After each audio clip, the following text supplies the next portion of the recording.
When you guys merged with The Toast, did you have other talent at Dear Media behind closed doors complaining about that hiring? Media companies that spend their time policing what their creators are saying are just a dying breed of media. I want to be the platform where you come knowing that I'm not policing your content. You guys have interviewed tons of A-list stars on your show, from Gwen Stefani to John Stamos. Have any of your guests ever hit on one of you after the show?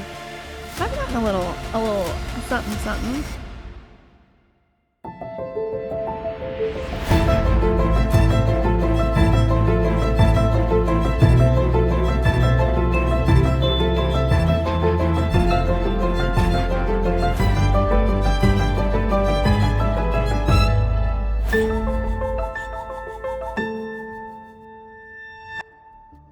She's the creator of some of America's best-selling luxury face tools, and he's CEO of the largest podcasting company marketed towards women, Dear Media.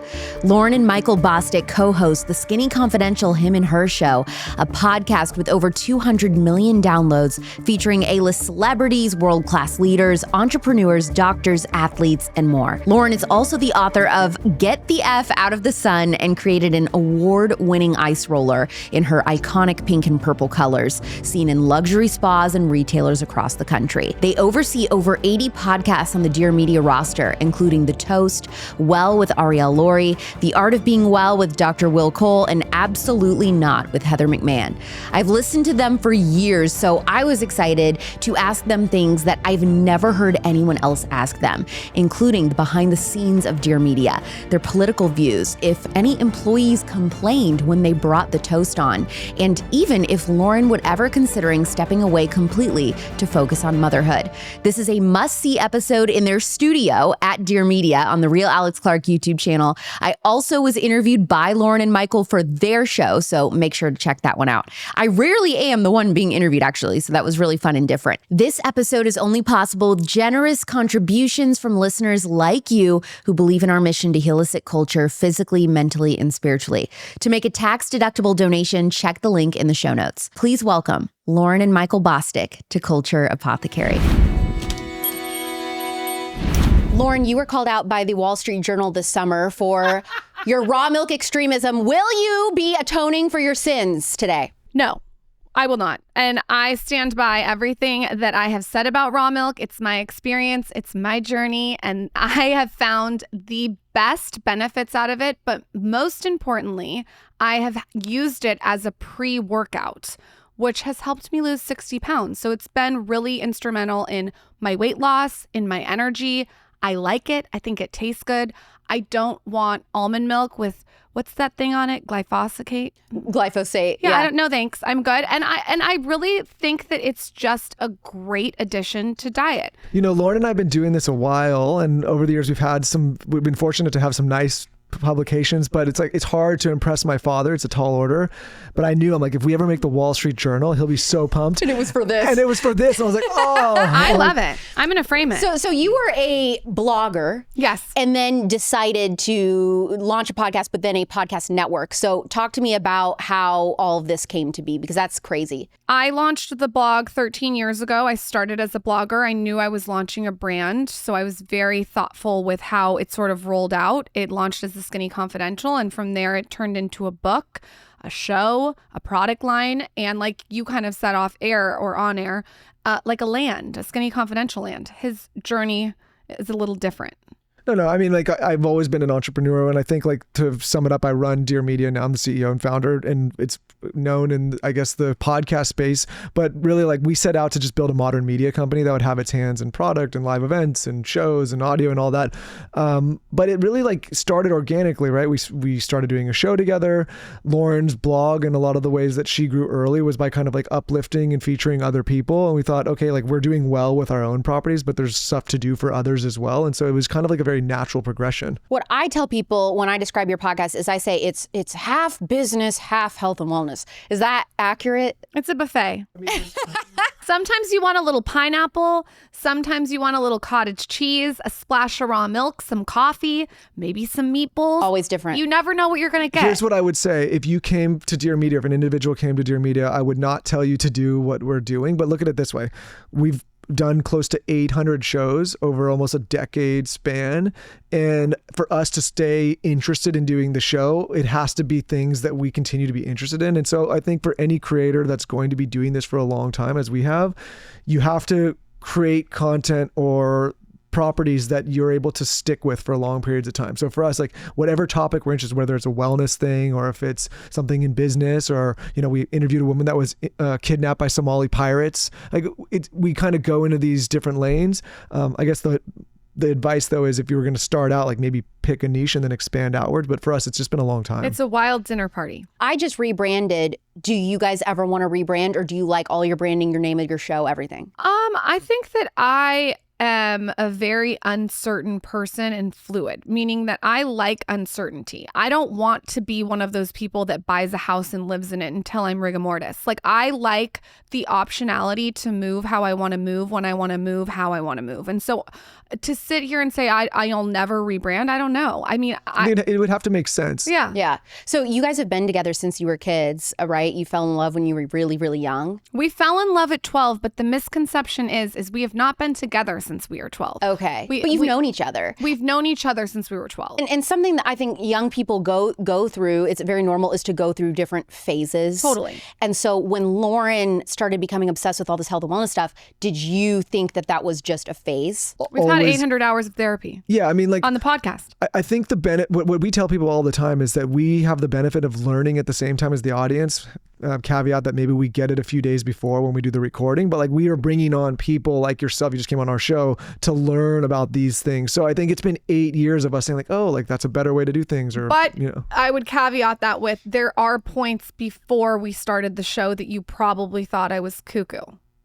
No, for sure. Like when I was telling you to like do things, you probably were like, Lauren's jumped the shark. If this is relatable to maybe your audience, I was one of those people. It's like, what do you mean the water's bad? What do you mean there's cleaning supplies? What do you mean I got to wear this? I feel like it's the husband is always the last one to jump on board. It usually is the wife leading, like, we're going to go on this health and wellness journey. So how were you able to be convinced so that other wives listening can maybe convince their husband? It's a subtle manipulation. No, this is what it really is. I'm going to write a book on this eventually. It's a subtle manipulation. So it's like, oh my God, that dry cleaning smells so rancid. I cannot even breathe it in. I don't want to get near you. Pass the ketchup. Like, it's like you have to like pass the ketchup constantly. Like it's a subtle change of subject. And then it's repeatedly pointing things out. I'll give you another one. I walk into a hotel. I'm like, what is that smell? Or like say I'm in an Uber, if there's like a Christmas tree, air freshener, I can't and I'll say like, so it's little subtle manipulations all day long. Yeah, but or like the fecal matter shoe in my house. Oh, you want to truck fecal matter into my house and my baby's crawling on the floor? Yeah. Do you really want to do that? The heroin needle that you just stepped on outside. Yeah, I mostly the semen on the ground in West Hollywood. I mostly walk in semen-filled, heroin-filled. That's right. That's where you go for your. And then you want to come on my rug? I don't think so. Not literally come, but come walk on my rug.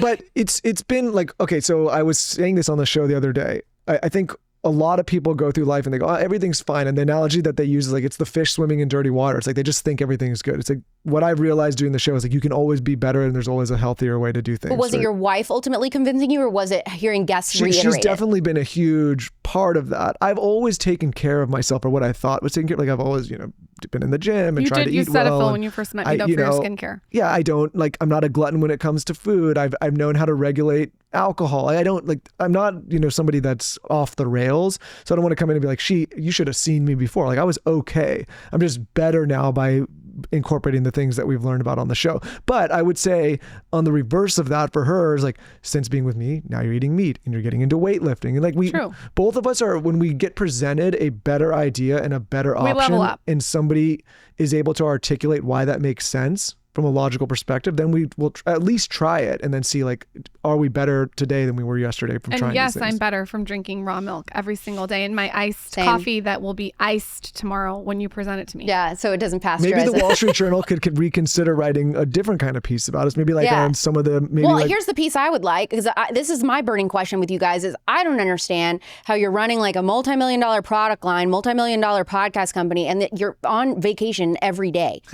Every time I check Instagram, you guys are in some other country. So how are you doing it? Are you mixing business and pleasure? Are you working while you're gone? Or do you guys like shut it off and then you just work a few days a week or what? I think, in my opinion, this is my opinion, know how to live. Meaning like, yes, we work our faces off. And Michaela Peterson just asked me on her podcast, like how I think about working. I am like an athlete with the way I work. So I will go to LA, I will record 40 shows. I will be working until midnight, 7 a.m. to midnight, all day long, the hardest, like 4 days in one day, essentially. And then I'll come here to Austin. I'll do a couple podcasts. I'll take conference calls. I'll lay off the brakes. I'll cold plunge sauna. I'll work out. I'll focus on my wellness, and I'll think about how to get better, stronger, more efficient. So what I do is I push the gas, then I stop, and then I push the gas, and then I stop. And so I look at a vacation in maybe a different way than people just would look at a vacation. I look at it as a way to recharge. I look at it as a way to be introspective, to think, to read, to disrupt what I'm doing, to pull it apart. I also shoot tons of content on vacation. So am I working on vacation? I'm working the entire, a lot of the vacation. Well, let's say a few things here. One, by intention, we've designed our life and our professions to basically cater to the life we want to live. Where a lot of people work so that they can live, right? Like we live to work. Like it's other way around, right? Like we've basically built a profession around the way that we want to live. So that enables us to do these kind of things. That being said, I tell people all the time, hard work is not impressive. When people tell me they work hard, I don't care. I don't say, wow, that's so admirable. Ants work hard, bees work hard, right? Like worms work hard. Working hard is the bar just to get anything done. The question is, what kind of impact are you having, right? So for me, like if you look at a guy like Elon Musk, how is a guy that able to run 5 multi-billion-dollar companies with the same time as everybody else? Regardless of how you think about him politically or whatever, it's the impact he's having. And so when we do things, it's like, there's never been a moment where in our lives now where we go on vacation, it's like, it's so great. Like we don't have to think about anything. We've got multiple entities with multiple people relying on us, and that work is never going to stop, and we have to be paying attention all the time. That being said, we've created structures and we've built our environment around structures that have a lot of impact, right? You could do a show, it reaches a lot of people. You build a product line, it reaches a lot of people. You create an organization that's structured in the right way so that we are not the bottlenecks getting in people's way, but where there's also direction and a culture and all of that. And so I say all this not to overwhelm people, but it's not about the hours you put in. It's about the impact you have when you're working in those hours. I also think you can squeeze 4 days into one. I really do believe that. And the way when I'm on and I'm performing like an athlete or a performer, it is like, I am shoving it in. Right. And by the way, in terms of like, the other thing, like you can, fortunately, because of technology, you can, and this is where people don't realize, you can be in a lot of different places and still drive an impact and get things done. I think like the idea that you got to be stuck in one location day in, day out. How much time per week on average do you guys spend filming episodes? Well, we batch a lot. So we were in LA last week for 2 weeks and we did 18 shows. Oh my God. The past 2 days we've done 7 shows with swaps. So yesterday we did 3 and today we did 4. So that's right there, episodes. But the thing that people misconceive about us is the podcast is almost like a side hustle. Not all coffee or protein powder is created equal. If you follow me on Instagram, you probably see me tagging my friend and functional medicine nurse practitioner Taylor Dukes a lot on my stories. After surviving a brain tumor with surgery and an integrative approach, Taylor understands the importance of sourcing the absolute cleanest ingredients in order to avoid unnecessary toxins that build up in the body. Taylor is one of the very few people that I trust for things like protein powder, salt, electrolytes, vitamins, supplements, even coffee. Taylor Dukes Wellness Protein Powder is made with 100% grass-fed bone broth. A lot of protein powders are filled with junk ingredients, sugar, fillers. They taste terrible, to be honest. But this one from Taylor Dukes is the cleanest with organic, real ingredients. There's no dairy, no gluten, no soy. I love adding a scoop to my raw milk, of course, for extra protein in my chai tea latte. Or you can mix a scoop into your yogurt, cut up fruit. It's like the best chocolate milk you've ever had if you want to make your your kids chocolate milk, you easily get 20 grams of extra protein. Another trick is cooking with it in baked goods instead of flour, a gluten-free option that has really helped me. I swear I have noticed this glow to my skin, healthier hair, nails, all from this bone broth and the protein since I started using it. I also feel full. I want less sugar, snacks, carbs throughout the day. I have good, clean energy. You got to try this for you, but also your kids. One small and easy baby step that you can make if you're wanting to transition to non-toxic living is swapping your coffee. Organic coffee is important, but beyond just that, organic coffee tested for mold. Taylor Duke's Wellness has sourced pure coffee, which is organic, mold-free, and mycotoxin-free. She also has a great salt that I love and trust. Go to shop.taylordukeswellness.com. Use code Alex Clark for 10% off your purchase. That's shop.taylordukeswellness.com. Use code Alex Clark for 10% off. Link in the show notes. Between your products and then the company, what's making you guys the most money now? Well, I would say from like an enterprise value, it's definitely the companies, right? Like there's like Dear Media. I mean, we're one show of 80 or 90 shows on the platform. But your products now are in every store I go into. The product is what my focus is on day to day. So the conference, like today I had 10 conference calls before I came into the studio, but I get to be at home, right? I'm with my son's on my lap for some of them. So I think like the stay-at-home mom thing to me is so interesting because I would say half the time I'm a stay-at-home mom. I also want to say one other thing because I don't want people to be like, wow, this is so great. It's like one thing I wish that Lauryn and I filmed a lot earlier for example, when we started the podcast, I was running 2 other businesses. She was, teaching Pure Barre Pilates, doing her blog. We didn't have a product line. We were driving back and forth 2 to 3 nights a week from San Diego to LA to record a podcast that we made $0 on for 3 years. We didn't make $1 for 3 years on our podcast. So whose idea was it to start a podcast, you or you? She built this fabulous community, which is the Skinny Confidential, and then we were looking for something to do together, and I said, like, let's do a podcast, because I was not going to be one of those Instagram guys, like, skipping down the beach holding hands. How do you go from that to, like, let's own a podcast company? Because the network that we were on was not doing it right. Okay. They were not selling how they should be selling, and they weren't thinking of the talent as a whole 360. Yes. With building a brand and creating a community and what kind of product could they create? Live shows, yes. Whatever it is. They weren't thinking of the talent as an entity. The thing though is, okay, so we talk about, in investing, they talk about compounding. Everyone knows about compound interest. The same thing works in building a business, in a brand, in a relationship.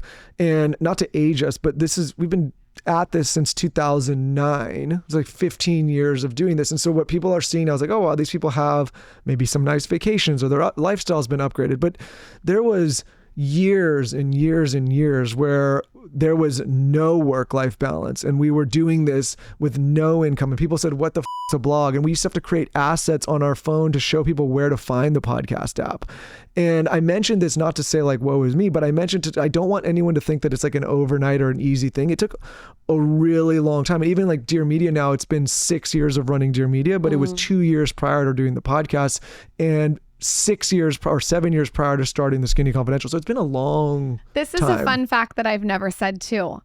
When we travel, most of the time, 4 of our team members are with us. Really? Meaning, how do I get that job? Because one is my sister that works on Skinny Confidential. The other is the creative. Man, how sucky would it be to be the other employees? These 4 always get to go on the free vacations. But it's people who have had like a history with us. It's, like my sister is one of them. So I think that there's a lot of creativity that goes on these vacations of products that get innovated that would never have happened. So then do you get to write off the trip because you're creating content on the trip? No, we don't get to write off the trip. Oh, that sucks. I wish. Maybe if we go to New York. Here's the way we look at it. There was one time this year that we said that I left a laptop at home and I didn't work, and we went on a boat with some friends, and I was like, I'm actually not checking out. I'm not going to work. But other than that, it's like we may say, okay, we're going to go to California for 2 weeks. We have an office over there. So when we're in California, we're not on vacation in the office over there.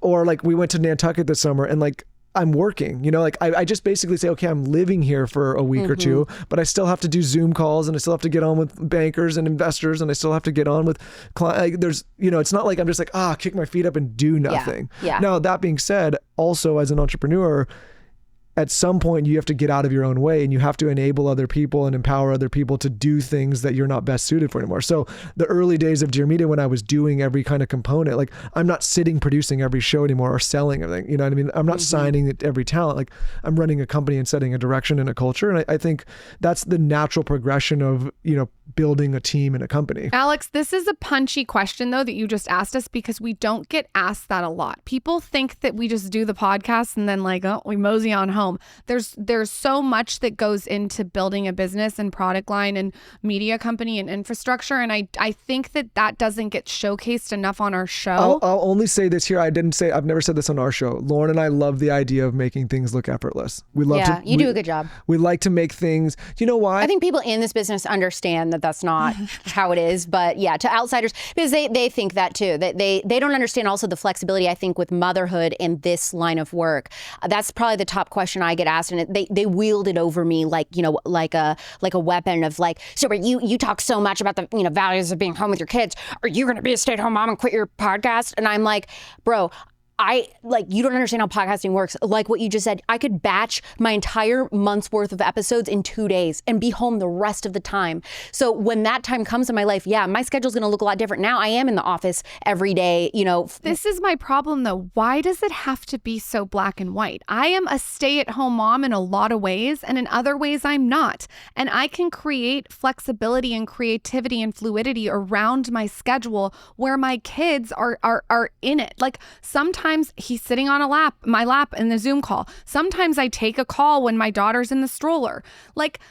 This idea that you have to be one or the other is so, it's so weird to me.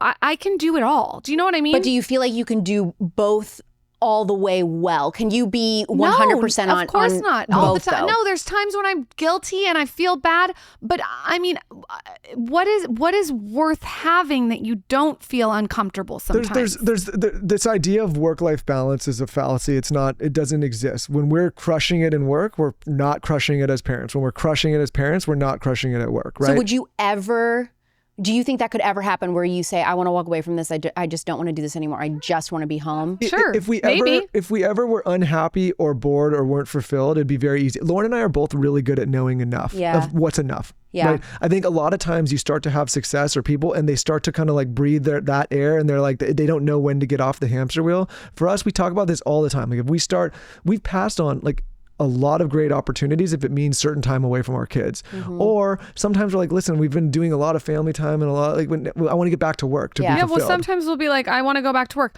I sometimes take Friday, Saturday, Sunday off. I don't do one drop of work. I won't post an Instagram story and I'll just be with my kids. I just think this idea that it has to be one or the other, when I hear people saying to you, what are you going to do when you have kids? What you're going to do is you're going to figure it out and you're going to figure out how it works in your life. That's what you're going to do. The thing that listen, people, we are very lucky and fortunate to be able to set our schedules this way. And I can get up and drive my kids to school. And if I wanted to leave in the middle of the day and go pick, I can.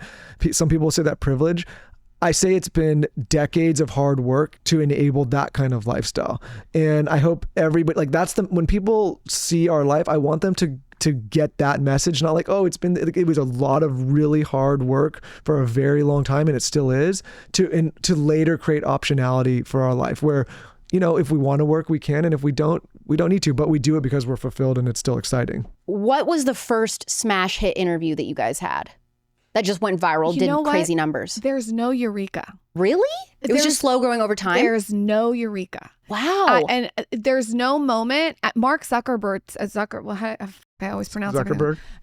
Said this too. There's not this moment that I look at and I was like, oh yeah, I made it. It has been a slow, you know what it's like? The Three Little Pigs. It's like building the house of brick. It's been brick by brick by brick. Sure, there's been interviews that have been great, but we haven't had this crazy moment. It's more, you think the magic method for you guys has been consistency. You always put out an episode on this day and this day, and it's creating that appointment with your audience. Yeah, refining the craft. We interview that appointment with the audience. That's so cute. I think you probably have some creators in your audience, and Lauryn and I were talking the other day. We got to interview a very well-known person, and what I said after the interview, I said, I'm really glad we did that now this far into the journey, because if we would have done it early, which we would have been so excited to have done it early, but we wouldn't have been prepared. We wouldn't have been ready. We didn't have the chops at the time. And I think now we've done it for so long that it was such a calm, natural conversation that I'm grateful that it's taking that time. There's been no viral moment. Does it bother you that one of the main criticisms of you guys is that you're not relatable? No. Do you want to be relatable, or do you want to be seen as aspirational? I actually, to be really honest with you, don't think about that. I think I'm going to live my life and I'm going to show up the way I am. And what you take of that is not my business. The problem is, the idea that anyone would aspire to be relatable is strange to me, right? My hot take is I hate relatable influencers. Hate. I love people. I love Ariel Sharnez or whatever, like have her house in the Hamptons and doing all this. And I love people that have things I don't have, because it makes me work hard, and I like escaping into this other life that I don't have. I think it's more fun. I don't want a relatable influencer. I don't really want a relatable friend either. I want a friend that's constantly leveling up. Yes. Listen. But listen, the themes, like what's unrelatable? Like we've been in a relationship for a very long time with the same people. We have 2 kids. Many people have 2 kids. We try to be great parents. We run businesses that we want to be successful. We try to build a platform that helps people. Like, because of that, if there's success that stem from those things, that becomes unrelatable. Let me tell you what the other end of this stick is. I could pretend to be relatable. I could come and show up on social media and make you feel relatable. There are a lot of influencers that are making millions of dollars a year.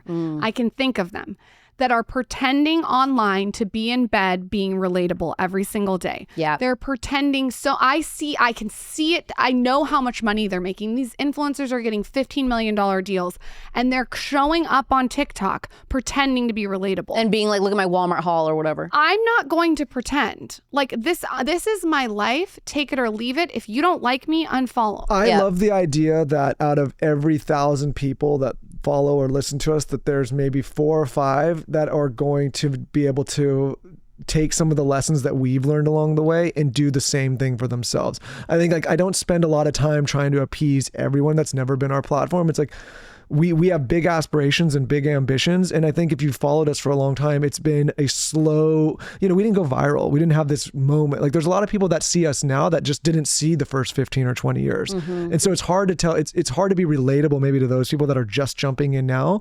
But I think for the people that have been here for a while and they've seen the journey, I hope they take some kind of inspiration from it and say, okay, like, you can start with something very small and grow it into something bigger. That was a good question, though. I like that question. So as health and wellness, I don't know what you want to call yourself, podcasters, gurus, influencers, what is one thing as a health and wellness podcaster that you would shock people that you do allow your kids to do? And what is one thing as a health and wellness podcaster that you don't allow your kids to do that would shock people? I think we're not so like the other day Lauren and I were hungover and we went and got some McDonald's, and this is very rare for us. And we're like, well, we give the kids some that would McDonald's. Shock people for health and wellness influencers. I love McDonald's. I love a Happy Meal, just cheese and meat. I like some sweet and sour sauce with a Diet Coke. There you go. That's relatable, right? I mean, maybe this is relatable to people. I don't know. Is this relatable? I used to work at McDonald's back in the day. There you go. So did Kamala Harris, allegedly. No, but we do that. I mean, I think we're not like so rigid with that stuff. What wellness thing, in your opinion, does Lauryn waste the most money on? I don't want to say skincare, because like it hasn't been a waste. You spend a lot of money on skincare. What do you waste money on? You know what I will say? There's a lot of Amazon boxes that show up all the time. Something with, I don't know if this is wellness, but there's a lot of organizational shit at the house. And I'm like, what is all this stuff? It's organization. It's unbelievable. Oh, like the bins to put things in. But here's my theory. Kobe Bryant had an organizer that was my organizer, Reorganize, on Instagram. And she told me that he said to her, like with tears in his eyes, after she was done organizing the house, that you saved me so much time in my life, And I apply that to my life. If my life is all organized around me and there's not chaos, I can be more efficient as a mother, as a business owner.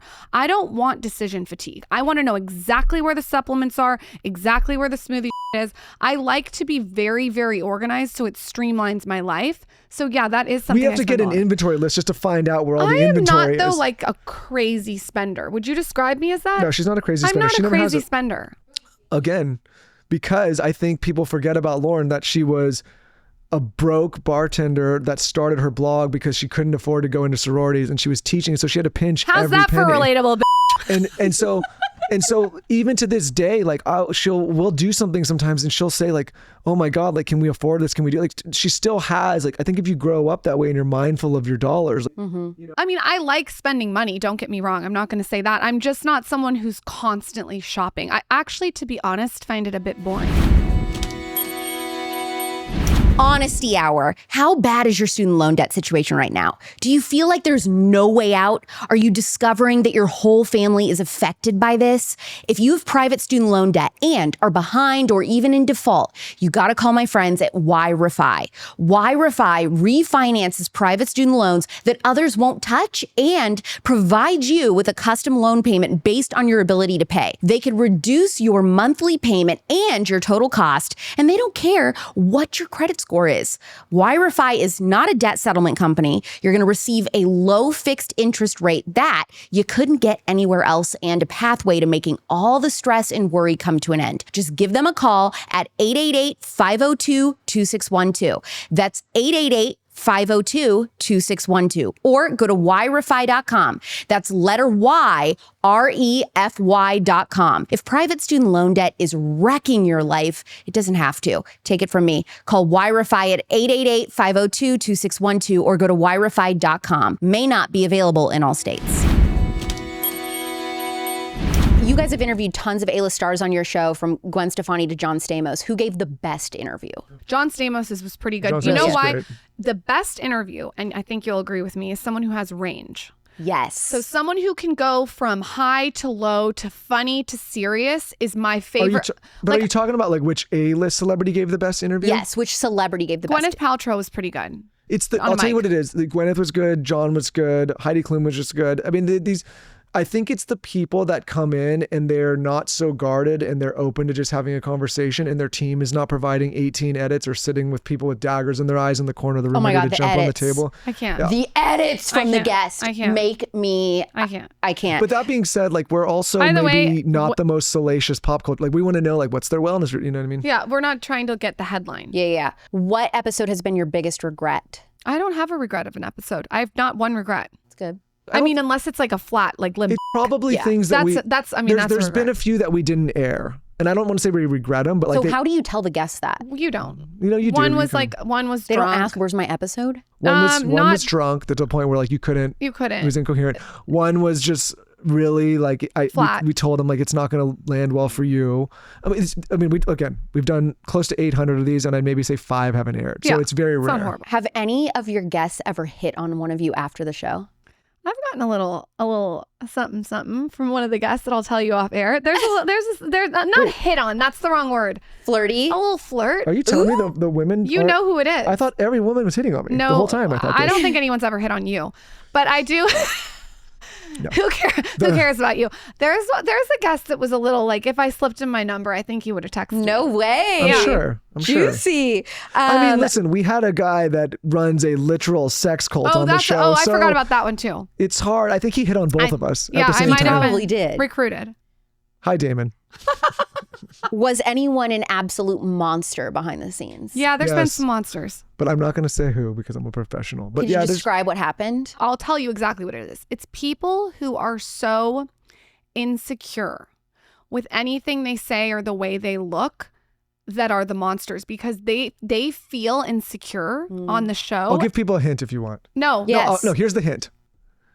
There are certain people that we've interviewed that later people will say, why didn't they ask these questions? Why was this not Because they told you to take it out. No, because, and I get so pissed off because we did and we do, and it doesn't make it, and their people freak out. And No, so that's what I'm saying. They make you take it out. But This happened I to me like twice. Yeah, but we don't. That's not. That's maybe one or so- two episodes. This so- is not a lot of episodes. So we've got a new thing We don't now do edits. where we just tell people up front, like, We get to decide. or just don't come on. Like, and we've passed He on. did give a good hint with that. There's people that we With have. someone's that we had a bomb ass interview. It was so good. Like it was like every facet of the story, and then there were so many edits that it made us look like bad interviewers. Oh, But like, I think we now, after doing this for a while, we've got to the point where we lose sometimes some really great guests. Like we would lose, some people will only come on if we do Zoom, so that's an immediate no. Some people will only come on if we ask specific questions, so that's a no. And we've gotten good now. Like if we could get better people if we were willing to kind of toe the line, and I just think that's not our show. The celebrities too are not always the most interesting to interview, as you know. Like I know. I would like, to be honest, like sitting with you on the mic today, like that's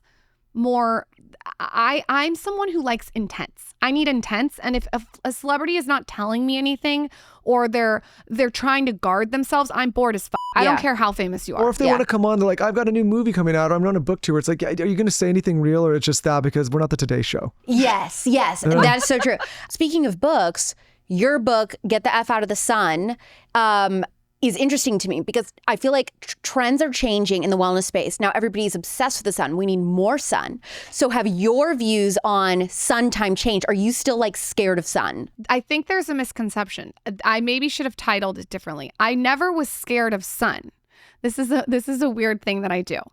I actually, the first thing I do when I wake up is go outside and sit in the sun for 45 minutes. I also wind down at night by going outside and the circadian rhythm. It's called a light diet, and you have a good one. And I've always done that. I have the UV, I'll show you, on my phone that shows me, I did this in my settings that shows me where the UV is at. So I go outside all the time when the UV is low. I still get sun exposure. What I'm saying in this book is don't bake in the sun without any protection, and don't bake in tanning beds all day without any protection, because it is aging if you do that. So that's kind of what I'm saying in that book. I like sun. I don't not like sun. Why are we ice rolling? What does it do? I'm obsessed with cold therapy. It's absolutely changed my life. I spent 4.5 minutes in the cold plunge today. I actually got into this because I became a practitioner of swelling. I had horrible jaw surgery and I could not find anything that worked to fix the swelling, and I was swollen for 1.5 years. And I couldn't believe that there's all these potions and lotions and creams to put on your face, but there was nothing that was fighting the actual problem to begin with, which was the puffiness. So I started experimenting with ice rollers, fell in love with them, but there were so many things wrong with them that I just felt like I needed to change it and make it better and prettier, which is what we did. And cold therapy is something I do every day. Cold plunging, cold showers, cryotherapy, ice rolling. It's changed my inflammation. You guys also have mouth tape, which I love, which I talked about on my episode with you. But I have a question about the mouth tape. Have you ever had sex with the mouth tape on? Probably. Maybe once. Probably. Maybe once. Well, it does limit some of my options, so... But maybe once actually in LA last time because I was so tired. I think it might have been on. Silent. Sure. You know what? I'll have it with it on. Sometimes you got to get the job done. I rally with sex. Tell us about your decision to remove your breast implants. I have had a journey with implants. It's been a huge, long journey. Is it shocking to you that you got them removed? No, because I think it goes back to what I said in the beginning. I am not someone who has to be certain about something and has to be black, white, left. I'm very much go with the flow. I've been like that since I was young. So my breast implants were so fun when I was 18. And they were starting to make you sick? No, that's not even, I liked them. They were great. I got them redone when I was like 28 years old. And the ones that I got put in were textured gummy bear implants, and the textured implants were recalled. Which have since been recalled. Okay. But prior weren't. And I wanted him out. And so I got the best of the best, Dr. Whitfield. I had him come on the show. We got to interview him, and he just told us that there's all of these things that can happen with these specific And didn't you implants. lose like all this mystery weight you could lose? All of a sudden you got them taken out and you lost weight? I think I lost inflammation. Okay. The weight that I've lost, because I lost 60 pounds after having a baby, was definitely attributed to heavy weightlifting and eating so much protein. Okay. And Yeah, red meat has like changed your life. red meat has changed my life. and also, but yeah, she with was- the combination, and this is really important, with heavy weightlifting, not like little barbells, like a bar class, like we just did a heavy show weights. yesterday, and we were talking about like when we were in LA, she was very little meat in her diet and mostly like pure bar. What is it? No, A lot of Pilates. yoga, like no lifting. And then here it's like a lot of red meat and a lot of heavy I weights. lift 5 days a week. It's changed my life. I've been doing it for 3 years. This is another thing. People are like, oh my God, you lost weight. It's been 3 years. Yeah. This is like, it's just like they a business. all of a sudden notice. Right. What are your thoughts now on filler? I like filler if it's done right. I think filler is an art. I think if you go to someone who doesn't know what they're doing, you're I think it's like the trends have changed and it's totally out of style. It's very, very aging if you can tell it's done. Here, how I feel about filler is you shouldn't know someone has filler. If you subconsciously, and I talk to all my guy friends about this, are looking at a girl across the table and you're on a date and you subconsciously are thinking, like, or maybe you're wondering how old she is, the filler in my head, if you can see it, makes someone look older. And I also... we have the benefit of coming from a place like LA, right? And it's like filler capital of the world, or maybe New York, but the ones that are doing it right, you can't really tell, or you're like questioning, like, is it or is it not? Dr. Jason Diamond is very talented. I think maybe as a man, and like if the immediate reaction is like, oh, they have filler, that's probably Too much. or not a good job. And I'm not a fan of filling. I like filling the lips, but I think anywhere else on the face blocks the lymphatic. And I'm someone that massages the out of my face. Yeah, the gua sha. I'm fascia stretching, I'm massaging. So if you have a lot of filler, it's blocking those pathways. I like to work my face out. So to have so much filler in the face, to me, I just think it makes you look older. If you do it under your eyes, you look like you're stung by a bee. I think it's an art, right? It's a very specific art. What has been your all's biggest fight that has to do with the inner workings of Dear Media? Wow, that's a good question. Well, we're fortunate. Like, I think so. Luckily, This morning, Really? What was it? huge fight. I I actually don't even remember what it was. What was our fight this morning? Our fight this morning was this was about Dear Media. He wanted me to do a speaking engagement. And I said no. wrong. Oh, okay. What was We it? committed to doing a speaking engagement. She wants to pull out. I don't like pulling out of commitments like that. But in my defense, it's 2 months before. And I am of thought in this moment that I do not want to spend my time on anything that is not worth being away from my children. I would agree with that. Children are coming with us. Anyway. But wait, to his point, this morning, the girl that was doing my hair to come on said, the first time I ever came across Lauryn Bosstick, ever heard of her, never knew anything until I went to a live speaking event and she was on a panel and it changed my life and I fell in love with Getting Confidential. Yeah, so maybe Alex, So come I on. know, I'm sorry. Maybe I'm the sorry. speaking. But yeah, kids come she's first. a phenomenal speaker. I know, that's what she was telling me. Here's what I'll say as it relates to Dear Tell her Media. I'll send her a One packet. thing that I think maybe some of your viewers, listeners don't know if they follow us is we actually don't work together on her product line or Dear Media. You have different schedules. You don't ride to work together and leave together. No. She's like, Dear Media is a completely separate company. Skinny Confidential, separate company. have to stay sane. The thing that we do together is the podcast. Obviously, like I'm getting her advice about Dear Media and she's taking my advice on hers, but like we have separate payrolls, separate teams, separate everything. And I think like if we didn't, we would be fighting all the time because I'm the CEO of my company and she's the CEO of hers. You're and we just getting happen so to much stuff that we never talk about, which is so fun. We never talk about the inner workings of the company like this. How often do you look at what your haters on Reddit are saying? Never. I'll tell you a story. Ever. I don't look. I do not even click a button. Like I don't even like Google. Yeah. I, about 10 years ago, was in London. I'll never forget this. And I had Googled my name or something about Michael or I don't know. And up popped, it wasn't even Reddit at this time. It was like, get off my internets. Do you remember that? No, I've never heard of it. Okay, it was to like, age ourselves some more. it wasn't even Reddit. So I went on and I was reading all this horrible stuff that people, I mean, maybe some, I don't know if it's true, made up. I don't even remember what it was. And I thought to myself, this is a fork in the road.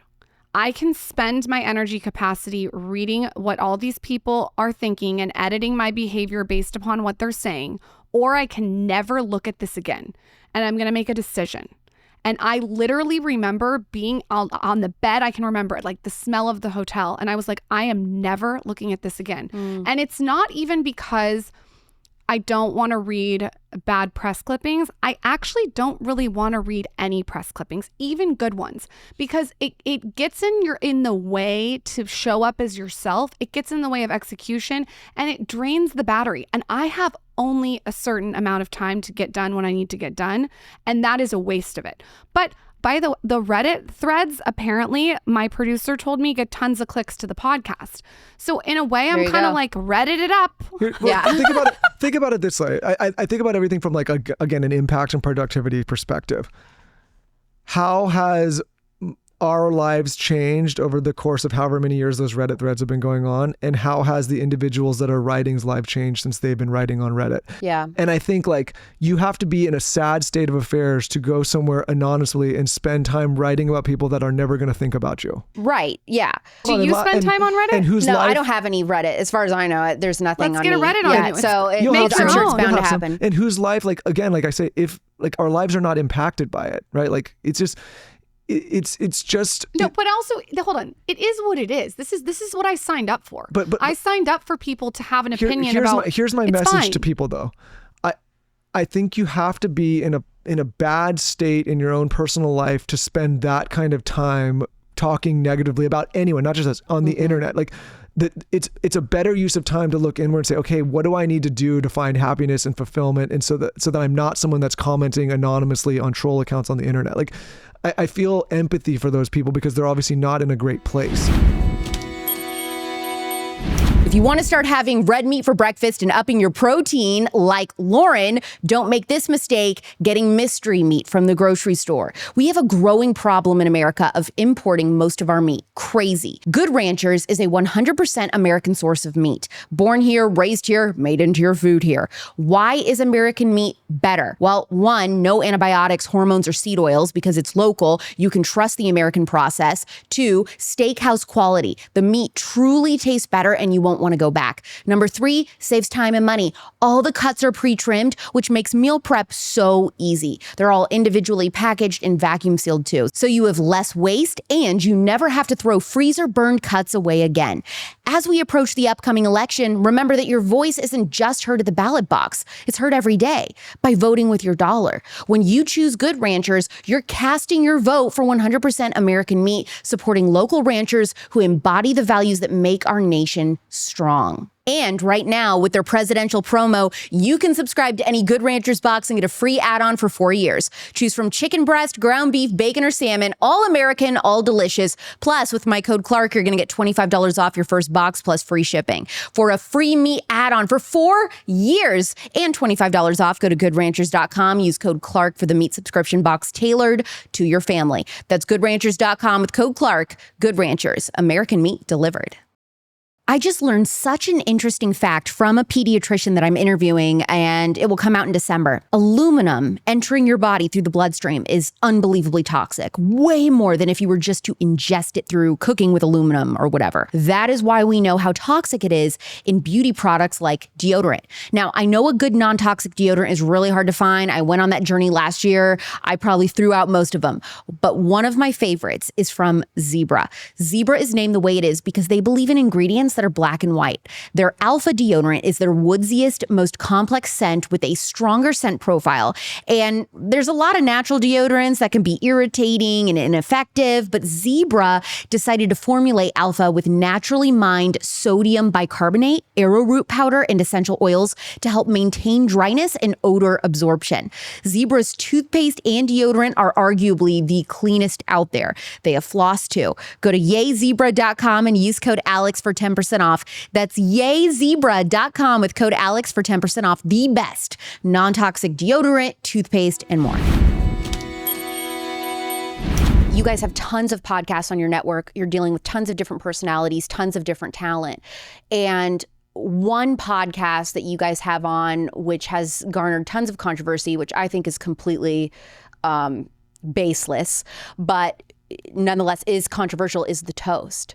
When you guys merged with the toast, did you have other talent at Dear Media behind closed doors complaining about that hiring? No, because listen, the toast is a phenomenal talent and they've got a huge audience and they've built a great show. And we are not in the business of censoring people. And Lauryn and I, like, we talked about this earlier on the episode we did with you. Like, I think that media companies that spend their time policing what their creators are saying are just a dying breed of media. For us, like, I'm sure there's a segment of Dear Media that does not like even Lauryn and I. Like, I remember early days of Dear Media, people would write and be like, you got to get this show off the company. It's a big problem. And I'm like, you're writing to me. Like, I'm the company, you know what I mean? And same with them. Like, there's probably people that don't like them, and there's probably people that don't like other shows, but that's the beautiful thing about the internet. So what happens if one of your talent says something on their show that upsets advertisers or upsets other talent? What do you say? Do you know how many times that's happened? That's what I'm wondering. How do you guys deal with it? My message to advertisers is if you don't want to advertise on that show or with Dear Media, like, there's plenty of other places and there's plenty of other brands. We don't police anything anyone says about anything. And let me tell you, during COVID. Right. Listen, Candace Owens came on one of our shows one time. Carson was in the meeting and some people got upset that she was on one of the shows. And I sat the whole company down. I said, listen, whether you agree with this person or not, actually what she said I thought was pretty tame on that show, but you're going to see things in media that you dislike and you're going to see things online that you don't always agree with. That's okay. You have to decide, you know, what you're going to do about it. And you can't live this life thinking that everything you see on the internet is going to make you happy or comfortable. And so my perspective as an executive that's running this is, unless you're actually trying to incite real harm, if you're just sharing your perspective and catering to your audience, like, I want to be the platform where you come knowing that I'm not policing your content. I don't know half the time what any of the shows are saying, right? I watch the numbers. Say, are people paying attention? Do they like it? Are advertisers happy? And if so, then, like, there's a place for them here.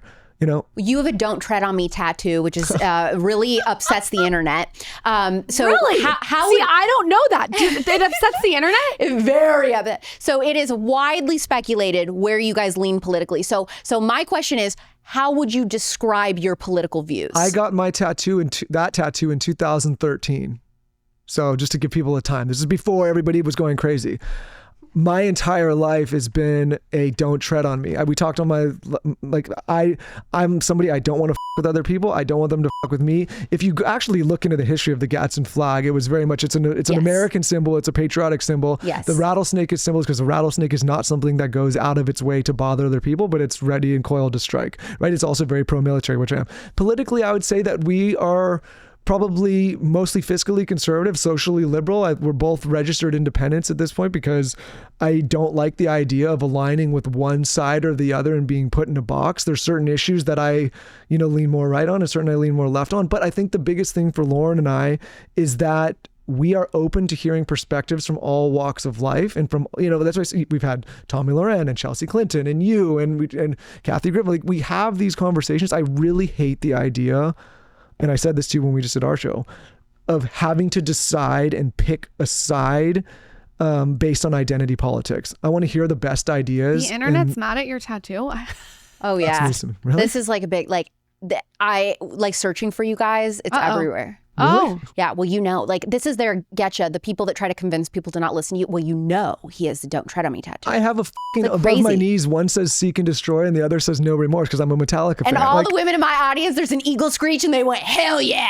We also have a huge "Don't Tread on Me" poster in our house. Yeah, they don't like it. It's an old flag. Yeah, but they don't have to. It's not their house. But here's the thing. They don't like it because they assume that it's attributed to some political party that it leans a certain way. They probably have very little understanding or lack of information around the history of that symbol. And again, I got the thing in 2013. I also have a Misfits fiend on my leg. You're a jack of all trades. People need to calm down on my tattoo choices. Have any of the big talent that have left Dear Media over the years ever left on bad terms? No, I don't think that there's people. That'd be interesting to find out, actually.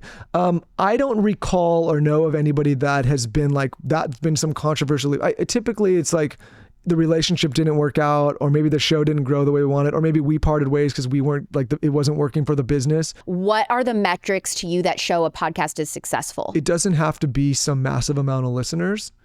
It could be small. I look at like, are people paying attention? Is there engagement? Is the show monetizable? Do they have a unique point of view? Yeah. I hate when someone says, I'm going to be the next. I'm like, ugh. Well, I think it's interesting that you guys have so many talent that are like health and wellness podcasters, but obviously you see value. So it's like, this person does health and wellness this way. This person does it this way. So you must kind of differentiate. I personally am looking for creators that want to build more than just an audio ad platform and that are looking to build greater brands that have a unique perspective, that are showing that their show can grow and that there's an audience that cares and advertisers that want to support them, or that they can go build something like Skinny Confidential.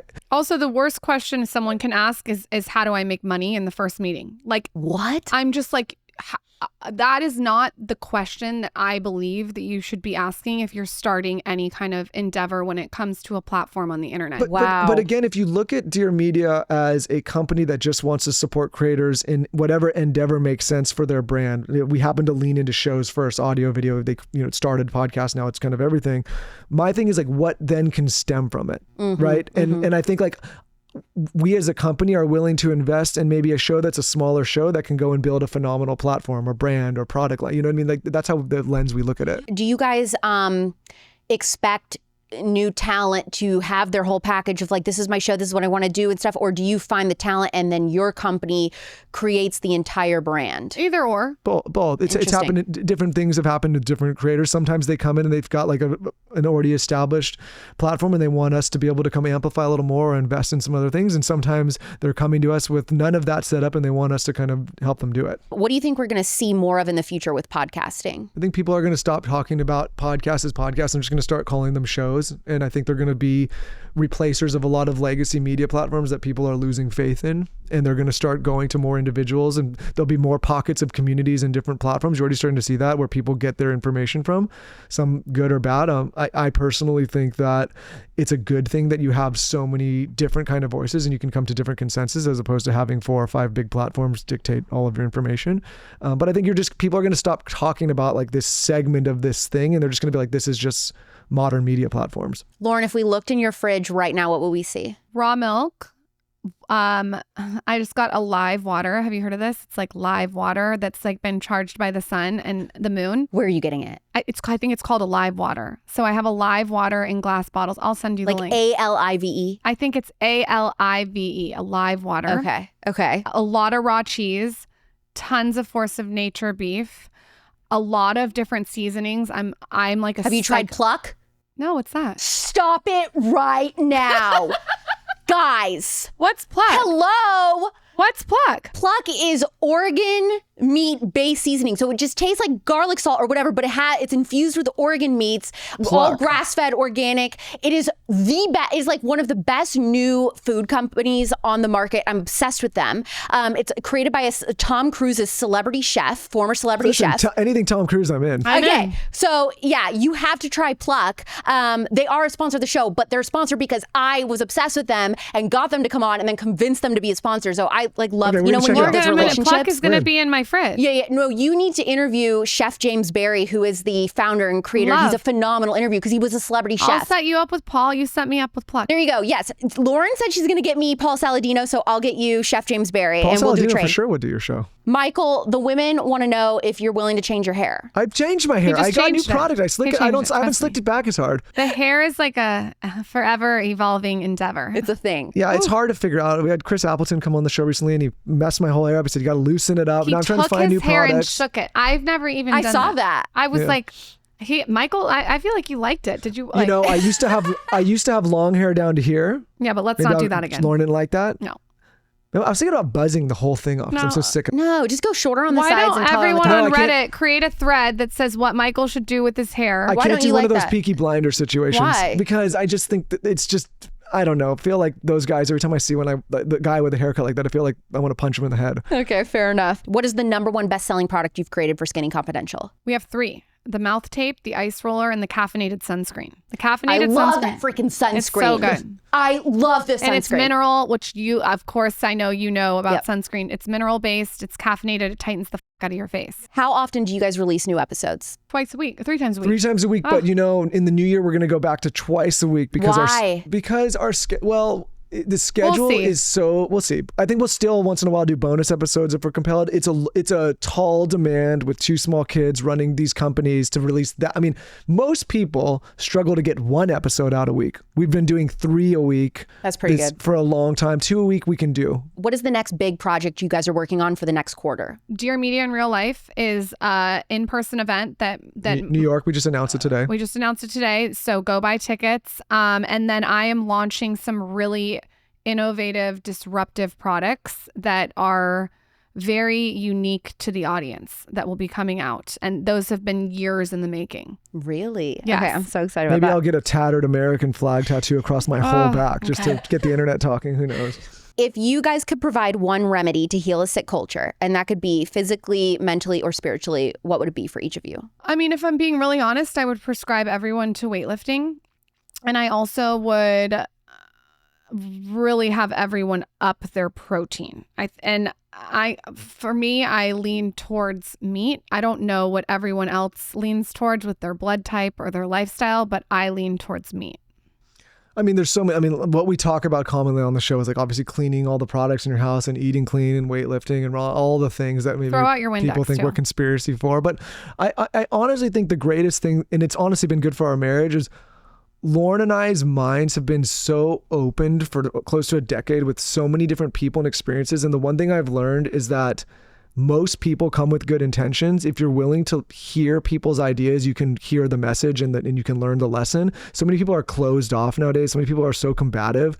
We talked on our show. We get along with everybody. We've had so many diverse walks of life, and I just think it's such a much more pleasant way to live. Like, I think it's a bummer when I hear people say, "Oh, I used to have friends on the left or the right, and now I'm not friends anymore." It's like, well, there's a way to accommodate that. We have friends left, right, center, everywhere, and we're happy. We get along just fine. So I just think there could be more of that. If someone were to listen to your show for the first time, what episode should they listen to? That's a great question. Maybe Andrew Huberman. That's a good one if you're into health and wellness. If you like celebrity culture, maybe Heidi Klum, maybe Gwyneth Paltrow, John Stamos, like we mentioned, is a great one. If you like human optimization. Personal finance is Morgan Housel. If you like Brian Johnson. I can't remember who freaking said it this summer, but might have been Rolling Stone. Gosh, I can't remember which outlet it was.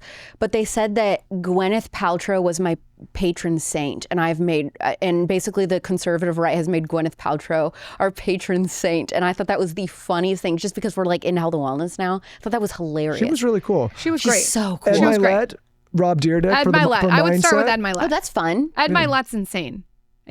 Okay. His episodes will change. His episodes and they should go listen to your episode. Yeah. I also did an episode on Your All Show, which is going to be out coming soon. So be looking for that. Subscribe to the Skinny Confidential podcast. And then just real quick to end, where should people follow you on social media? At Lauryn Bosstick and at the Skinny Confidential, and apparently Reddit. Yeah. You can follow me. You can follow me on Reddit. That's where you can. That's where you can follow me. Thank you guys for coming on Culture Apothecary. Thank you guys. Lauryn gave me her butter brush to try, and I'm so stoked because this is the only product of hers that I have not tried yet. Big thank you to Dear Media for doing this podcast swap, and don't forget to look for their interview with me on the Skinny Confidential Him and Her podcast.